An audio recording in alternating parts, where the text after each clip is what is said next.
দেখা মানে এই দেখাটাও কিন্তু একটা অনুশীলনের ব্যাপার, মানে কীভাবে তুমি দেখবো।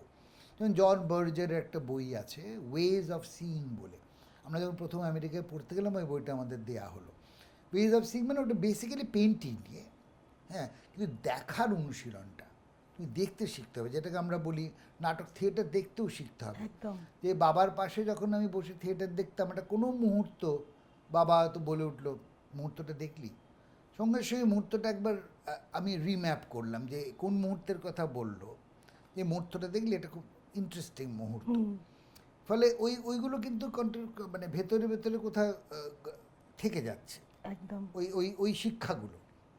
একটা হয়তো এমনি শিক্ষা হয়, তুই ওয়ার্কশপে গেলি, শেখানো হচ্ছে এইটাই, স্টেজ বলতেই বোঝায় এই হচ্ছে স্টেজ ক্রাফট, এই হচ্ছে মিউজিক। কিন্তু আরেকটা হচ্ছে যে মানে যেটাকে অবচেতনে যেটা ঠিক থাকছে, অবচেতনটা ভরাট হচ্ছে ক্রমাগত, সেটার ভেতরে একটা রসায়ন চলছে, সেখান থেকে আবার একটা প্রকাশ এবং তুমি ঘটছে। যখন